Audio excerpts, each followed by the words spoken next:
Hi, Michael, a Mercedes guy. More info on your 108 and 109 car, heater AC. So, the earlier ones, the AC evaporator box have screws.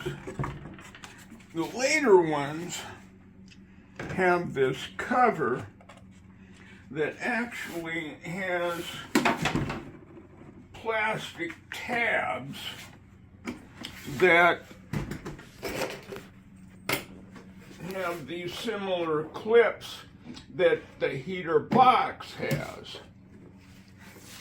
So, the same process for removing, but what I find lots of times, look at those tabs are broken off because somebody was in there and didn't know what they were doing. So, on this car, they had two huge zip ties around this. Well, you know, you can do better. You can contact me. I might have another box.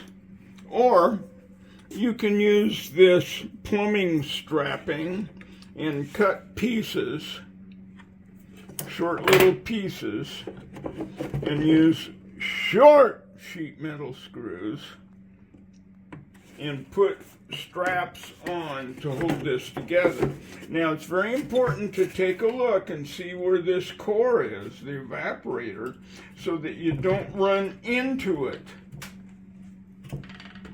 when you're drilling holes and putting your screws in. So, what's the trick to keep from drilling too far? Well, you put your bit in good and tight and use a socket. That limits the depth of your drill so that you can drill a hole and you won't go too far. So, more info on the 108, 109 heater and AC box. On this unit, we're going to be replacing this expansion valve. So once you have the the evaporator box apart, depending on how it's designed, you get this foam off, or on the earlier cars, pieces of foam. Okay, now again, there's early and late evaporators. This is a later one, which has this foam block. And the earlier ones just have holes, and you gotta coax the evaporator unit out of there. This later one is actually bolted in. So you want to take these nuts off.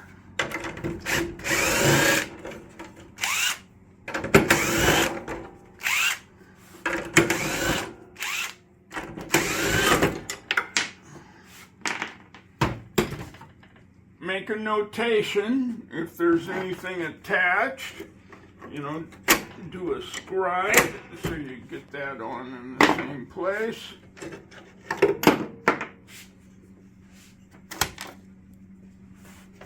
And we've got spacer washers here in between the plastic box and the bracket, but in this case, there's no spacer washer where this bracket is. Okay, then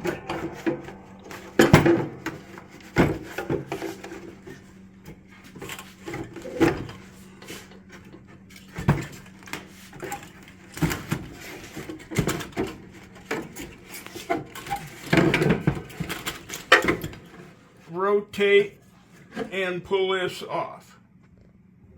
So once we have the evaporator out of its box, you're going to see it's wrapped with this foam material that's now disintegrating. So again, your hardware store foam to replace it. Again, you want to clean surfaces well, so you get some good contact with contact cement as well as the adhesive surface on the foam. So we're going to be replacing this valve right here with a new one.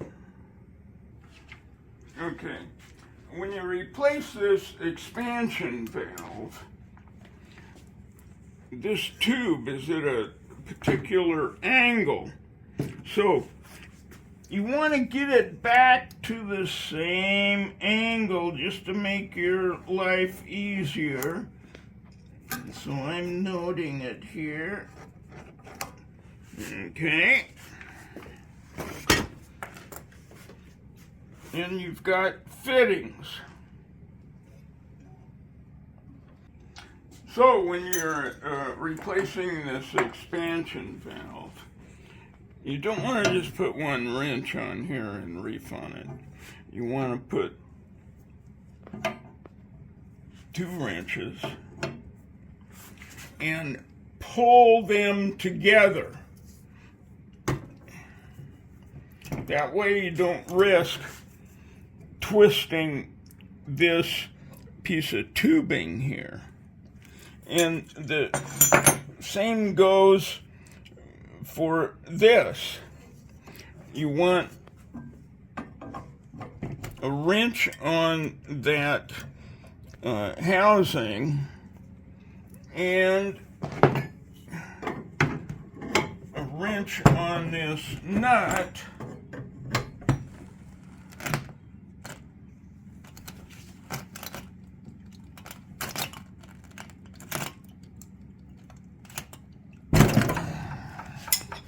To loosen that. And this process, you can just do this in the vise.